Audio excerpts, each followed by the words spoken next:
Hello viewers, আজকে আবার একটা ব্লগ নিয়ে হাজির হলাম। আজকে হচ্ছে নতুন ব্লগটা হলো এই সুন্দর একটা প্রাকৃতিক দৃশ্য। এটা আমার শ্বশুরবাড়ি যাওয়ার রাস্তায় পড়ছে। স্টেশন থেকে নেমে এই রাস্তা দিয়ে যাচ্ছিলাম, তো ভাবলাম যে ভিডিওটা করে নিই। দেখো সবুজে ঘেরা গ্রাম, চারিদিকে সবুজ আর সবুজ আছে। রাস্তায় ওখানে বড় বড় পুকুর আছে এখানে। আর এখন দেখো মাঠে হচ্ছে ধান চাষ হচ্ছে। তো এই রাস্তাটা একদম ধান ধান হয় এখানে বেশি। বর্ধমান তো জানোই শুধু ধান হয়, ধানটাই বেশি হয়। আলু হয়, পেঁয়াজ হয়, আর অনেক কিছু হয়, মানে ছোলা, মসুর ডাল। তো ধানটাই এখানে বেশি লাগানো হয়। তো যাচ্ছে আর ভিডিওটা করে নিলাম। এই দেখো এগুলো দেখো কাশ ফুল বলে না, কাশ ফুল তো শুকিয়ে গেছে গাছটা রাস্তায়। দেখো মাঠ, এইখানে নাকি আগে একটা রাজার বাড়ি আছে, রাজারা এসে শুনেছিলাম এই জায়গাটায় চান করতো। এখানে বড় একটা পুকুর ছিল, এখানে চান করতো, মানে স্টেজ করা ছিল অনেক। আগেকার দিনের তো, এখন তো কিছু আছে আর কি জায়গাটা।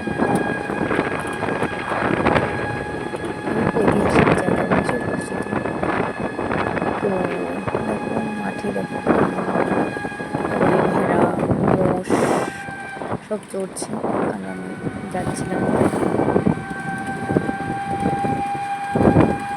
এই তো ভিডিওটা করে নিয়েছি, তো তোমরা সবাই দেখতে থাকো। তো কি মনে হয় সে কি কেমন সে ভুট্টার ক্ষেত মনে হয় আছে, আর এগুলো সব ক্ষেত। রাস্তায় খেজুর গাছ, তাল গাছ সব তো আছে।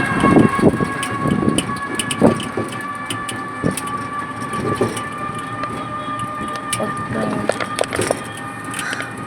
রাস্তা স্টেশন থেকে যেতে হয় একদম গ্রামের দিকে। এই রাস্তাটা আগে তো মাটির ছিল, এখন যাই হোক পাকা হয়েছে বলে সুবিধা, তো যাতায়াত করতে পারে। মানে আগে তো জল জমে থাকতো, এখন অনেক উন্নত হয়েছে। এখন আগের থেকে অনেক সুবিধাই হয়েছে।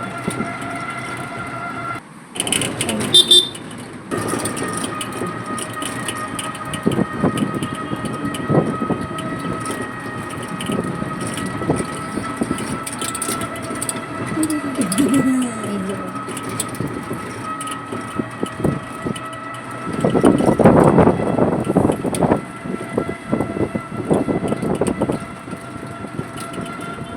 আস্তে আস্তে উন্নত হচ্ছে, অনেক কিছুই হচ্ছে এখন।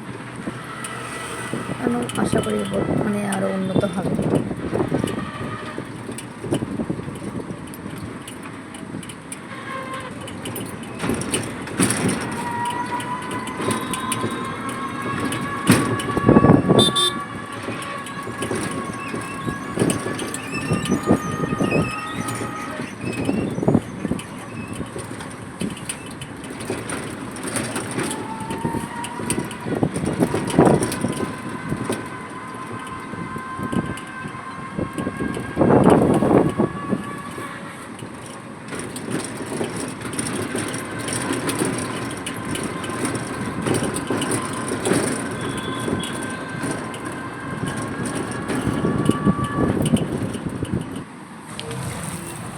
আবার দেখো ওই দুটো পাখি তোর মতো লফাঙ্গা মেয়েছিলে তো কোথাও দেখিনি করছে। দেখো কি সুন্দর না প্রাকৃতিক দৃশ্য।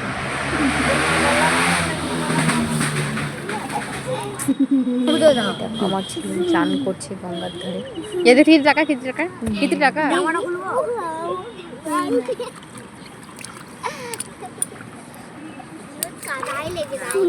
আমাদের এখানকার গঙ্গার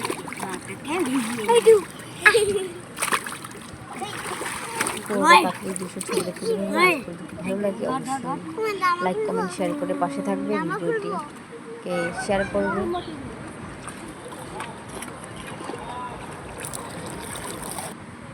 আজকের মতো এখানে টাটা, বাই বাই।